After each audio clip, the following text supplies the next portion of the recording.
Jeremy, welcome back to Giant Ideas. Last week, we talked about your giant idea, PsiQuantum, and building the world's first at-scale quantum computer. We'd like to dive a little bit behind the idea and to the man. So we ask all of our guests, if you could define your life with 3 photographs, what would those photographs be?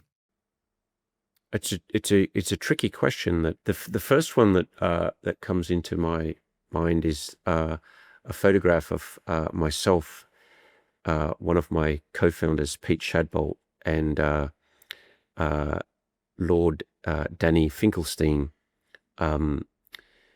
who was sort of partnered with me through a UK EPSRC, Engineering and Physical Sciences Research Council scheme. It was, I forget the detail of it. It was called Rising Star. It was called some Rising Star thing where I think I applied for this award, and upon being successful was partnered with someone exceptional like Danny Finkelstein. I also got to nominate and give an award to a rising star. Was my co-founder Pete, who was formerly my PhD student, and my other co-founder Mark Thompson's PhD student. And then at that time, he was a postdoc with my 4th co-founder, Terry Rudolph. And so that photo is the 3 of us in the lab at Bristol. And to me, we had spent a lot of time, in the university environment, chipping away at this research. Of course, this photograph, I guess, is I'm guessing it's about 12 years old. Danny is a dear friend to this day, and a fabulous human being. And it was just such a privilege to get connected to him through this process. And then Pete, was one of the most brilliant PhD students or postdocs of mine, Mark's and Terry's, of the hundreds over the years. It was such a privilege to be able to confer an award on him. And then it also felt like this magical moment where, wow, so this, Lord Finkelstein is interested in what we're doing here in this, dark lab in the University of Bristol. So that's one photograph. The next one that springs to mind is there's a photo taken on Moss Beach. There's a lighthouse at Moss Beach, not far from Silicon Valley, where I think we probably had our first offsite as a company. So there's a small kind of youth hostel, backpackers type of thing at the lighthouse there, and I guess there was somewhere between a dozen and 20 of us in the organization. There's a photo of us on the beach then, and it's, a large number of those people are still with the organization today. And I kind of feel like I don't really like some of this sort of founder mythology type stuff. I mean, I think there's something in it, but there's also something about, well, you're just the 4 people who happened to be there when it started, right? Like, it's neither extreme. And certainly in our organization, there's a lot of people, made huge contributions. Many of them arrived very early and have been with the company, from just about the beginning. And so there's something magical about that I don't really want to, I don't want to claim prescience or even, whatever, but there's something in that photograph of us all on the beach where you can see this, it's just a bunch of people with, a crazy idea and not much to show for it at that stage, but something about that thing persists into the future, I guess, is interesting. This is a bit nerdy, but there's a photograph of one of our ATEs, stands for Automated Test Equipment, and it's got a 300 millimeter silicon wafer on on it, and it's about a 1 ton piece of equipment, the size of, I don't know, 4 washing machines together or something. It's got this wafer on it, which is very photogenic. So it's, covered with about 100 photonic chips, and so the light is shining off it. You get all these rainbow things. It's shiny and whatever. And that thing, before even chopping the silicon wafer up into the chips, it automatically tests all the components on it, right? And this is a sort of interesting feature of quantum computing, I think, is that people often overlook the fact that you have to test a whole, like if you need to make a 1 million qubit system, then the total system has at least 1 million, if not billions of components in it. If those components are new and you have to, improve their design and fabrication and so on, you're going to need to test billions and billions of components, right? So that first system was spec'd by a former photonics person at Intel, and is a standard tool in the semiconductor industry. But when it arrived, I remember looking at it in operation. So it's, like a robot automatically moving the wafer around, doing all the measurements and so on. And I remember doing a quick sort of back of the envelope calculation and thinking, I guess this thing is doing the job of about 100,000 PhD students from back in the university research days. And for me, it was sort of like the full fantasy of that I had been dreaming of, which was to really use the tools of the semiconductor industry. In this case, to measure, millions and hundreds of millions of components and so on. And now it's just routine, right? Like we have, I don't know, half a dozen or more of those systems that have got auto loaders. So they take 25 wafers and they auto load the wafers in and out, and they're running 24/7 and all the rest of it. But that, for a moment, for me, it just really struck me. It was like a real transition point in what we were doing. So your 4 co-founders, you mentioned them in those stories. As investors, we would often look at that team structure and say, "Ooh, that perhaps is a bit fragile. Four people making decisions can sometimes not go that well. 4 egos in the room, what have you." So, how have you guys managed to have such a successful co-founding relationship for over a decade now? How do you make decisions? How does that work? I have a slightly facetious but also somewhat serious answer to it. You need to work together for a decade or 2 before you found the company.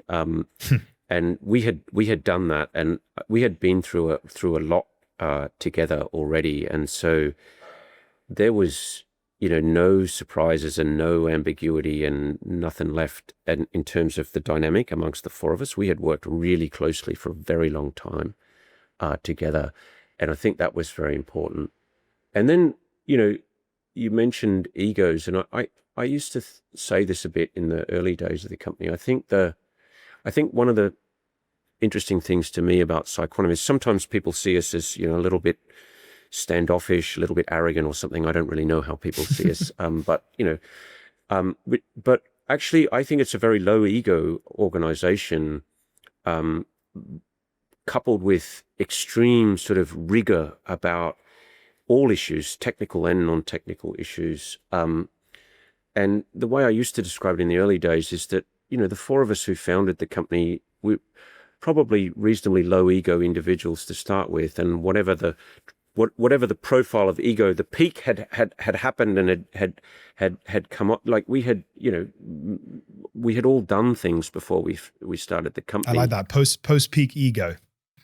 That's good. Post peak ego. Post-peak I think, ego. Yeah, I like that terminology, and I think we were in that mode. And then, I think that sometimes people get a bit confused between sort of ego and rigor. And, Terry, who's, I've known for the longest, I've known all of these guys for, I don't know, 15 plus years, and more like closer to 25 years in Terry's case.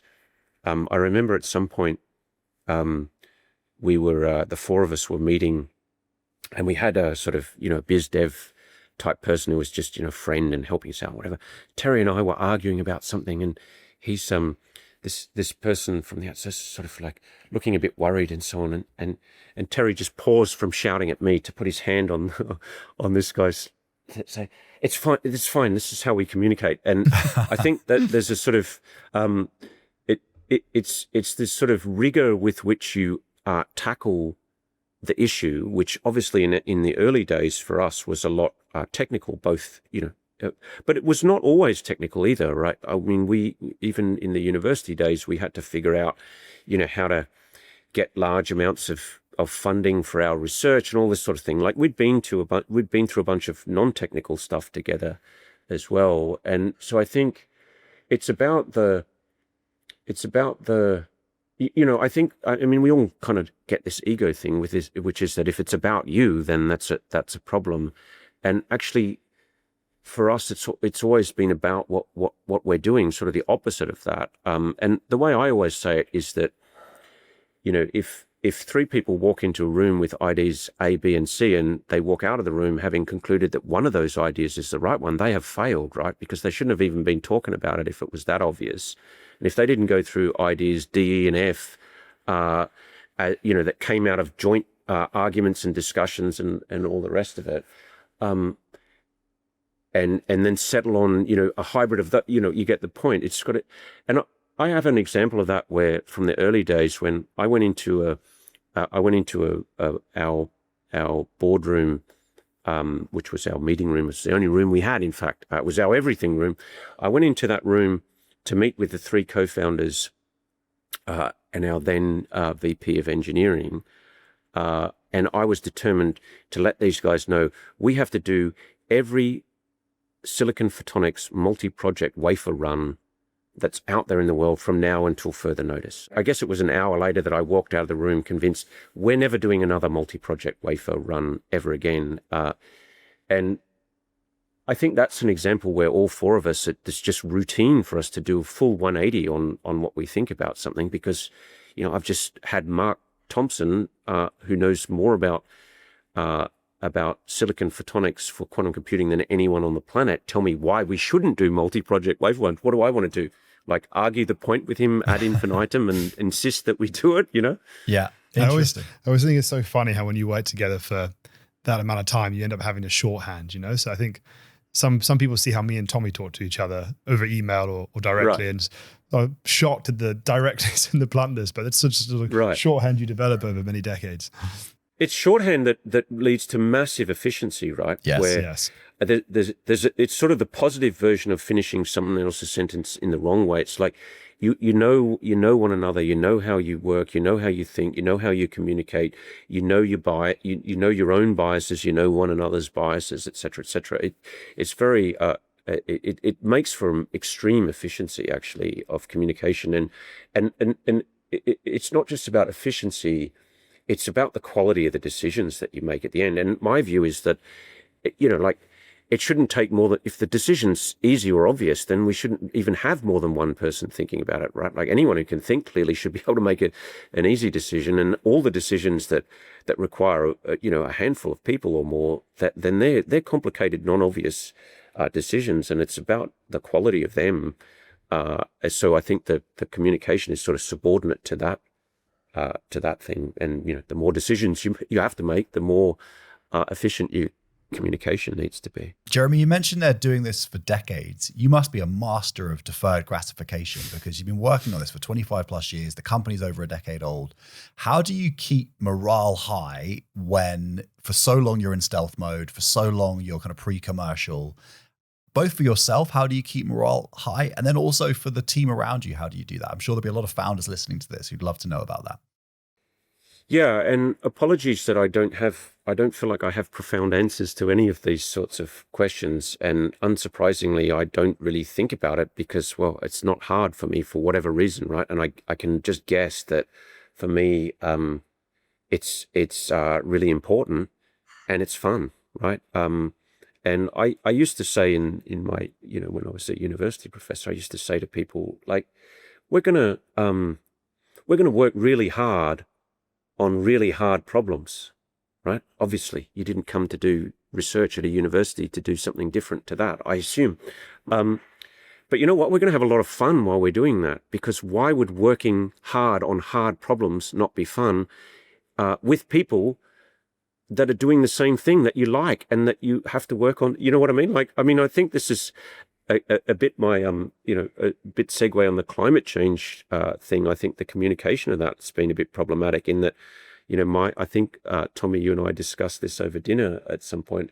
My view is like, okay, so there's a hard challenge and there's hard work to solve. Isn't that what we do as humans? Aren't we great at doing that? Like working together to solve hard things? And isn't it great when you succeed? And my analogy is like you do a backyard cleanup or whatever, and it's hot and sweaty and you get scratched by the roses, whatever. And then you sit around and eat pizza and drink beer and you earned that pizza and beer and you all feel great about it, right? Like, I just think that this is a mistake that we make, that, like the only things that are worth doing are hard in the sense of just personal satisfaction and all the rest of it. And then if you think about the, really making progress in the world, then they're going to be hard problems that you're solving, because there's a lot of people out there, a lot of smart people out there, and et cetera, et cetera. So, yeah, I think that's part of it. And then just more generically, like what we're doing is not just hard, but it's hugely impactful, as we've talked about on the previous episode. And it's a bit like I'd sometimes years ago I'd say to people, well, there's nothing more exciting to be working on than what we're doing at PsiQuantum. Like, you might argue whether, something in synthetic biology or sending a micro spacecraft to a star and another star system is equally exciting, but that's just a personal preference. We now have a guy who used to work on the laser systems on sending a micro spacecraft to another star system. So I joke to people, he obviously finds what we're doing more exciting than more interesting than that. So I think it's a combination, right? Like, of really smart, like you work with really smart people, you tackle really big challenges. I don't know. I guess I'm painting a bit of a picture for you that makes sense, right? And so to me, there's not a lot of, like, what sustains you? I mean, what else are you going to do? Yeah. You know what I mean? Work on something that's easy, that's not impactful, or just, I don't know, retire and watch TV or something. I don't know. Yes. Well, hopefully you're not going to do that. The world needs you to be doing this. Jeremy, you've clearly run a very egalitarian and meritocratic organization, but we're going to ask you to be immodest, and modesty for this answer is definitely banned. What is it about you that has allowed you to be as successful as you have been? Well, this is the truth, and so please don't accuse me of being immodest. I am exceptionally good at getting unbelievably good people to come work with me on a really hard problem, and I mean, like, absolutely. Starting with my co-founders. Our chief operating officer, Farabut, best of the best of the best people. I am very good at getting those people to come work with me on this problem. That how do you do it? Well, I think I'm just lucky in some ways, in that it is a really good quality problem, right? Like, it's quality from a technical point of view, it's quality from impact, et cetera, et cetera. So it's a good problem to work on. I used to say to prospective PhD students back in the day, I said, don't believe anyone who tells you that their approach to quantum computing is the right one, because what do you think that, and I don't pick on Dave Wineland for any particular reason other than he won a Nobel Prize and he's a lovely guy. Do you think that Dave Wineland is doing ion trap quantum computing because he used to be a semiconductor quantum dot guy, and then quantum computing came along and he thought, oh, the best way to build a quantum computer is using quantum dots. Skip these ions from now on, I'm going to make... No, he was trapping ions for decades before quantum computing came along, and so then he was pursuing ion trap quantum computing. One of the loveliest people that you'd ever want to meet, and deserving of a Nobel Prize and all the rest of it. And so I guess that's a long-winded way of saying, I really know that this is the right way to do it, right? Like, I know it partly from a technical background, and partly from instinct, and partly from, staring in the whites of the eyes of the best and understanding their bits of the puzzle and all the rest of it. And I think that that's an important part of what gets people to come work with me on this problem, is because they then can have confidence that it is going to work, and then they end up knowing a ton more than me and tell me why it's going to why it's going to be the right way to do it. And hearing you talk about this conviction and commitment for 25 years to bringing this vision to life, incredible that you're doing it. And I think we're all very grateful that you're pushing this forward. For sure. Jeremy, thank you so much for joining us on Giant Ideas. Really, really appreciate it. Thank you both very much. It's been a lot Thank of fun. Thank you.